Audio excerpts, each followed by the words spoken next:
Hi, I'm Christina. I study industrial economics at the University of Nottingham and I'm just about to start my second year at uni. And this video is going to be about living at self-catered accommodation at the University of Nottingham. Now I'm going to split this video into three parts.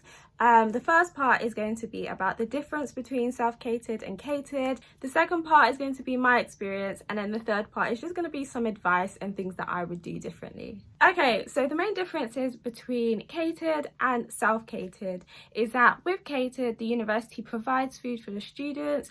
They don't tend to have a kitchen in their area. It's more of a pantry area where there is a kettle, a microwave, maybe a toaster as well, but they tend to go to food halls to get their meals, and for lunch they get a university lunch card where they can go to university restaurants and they have a certain budget on their lunch card which they are able to spend. Self-catered tended to be off campus, so this would be relatively close to a lot of supermarkets. I remember my accommodation was near a Lidl, a B&M, an Aldi. There were loads of other supermarkets as well, but we are located more closer to supermarkets so that we can go and buy our food and cook. We are also given kitchens where we can share with our flatmates, or if you live in a studio you probably have a kitchen for yourself. There was a slight difference in layout as well, because with catered accommodations it was more corridors of accommodation, whereas with self-catered the arrangement was more in flats and they would share a specific kitchen. Okay, so in terms of my experience, I have to say I loved living in self-catered accommodation.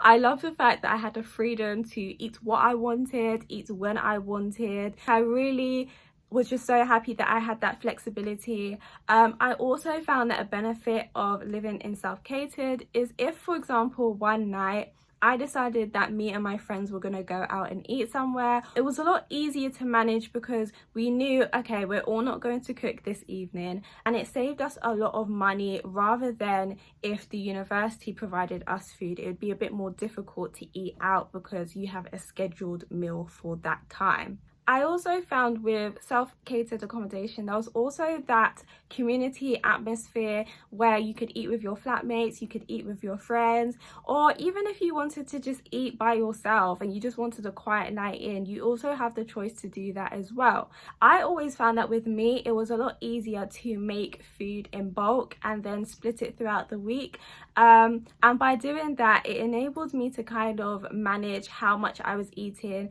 how much I was spending, and I found that a lot easier, whereas other people may have a different way. And I think that was the amazing thing about self-catered. You just had the flexibility to prepare food how you want to. But some advice that I would give you and some things that I would do differently is that, number one, shop for what you actually need. I found that whenever I would go to supermarkets, I would be going to affordable supermarkets like Lidl and Aldi and Asda, but once I get there I tended to find that I was shopping for 4 people when I was the only person I was shopping for.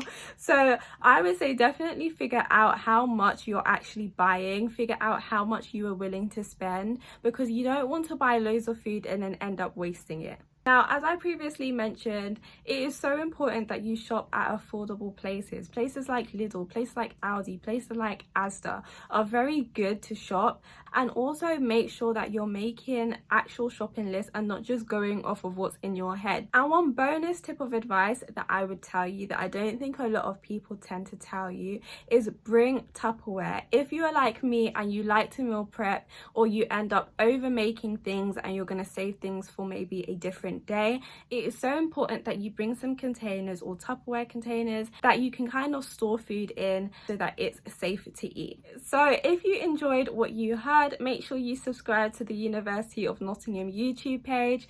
If you want to know more about me and my personal experience, my personal YouTube channel will be linked down below in the description box. And overall, if you have any questions, don't hesitate to leave a comment down below. I hope that you enjoyed this video and I hope you're looking forward to joining Nottingham.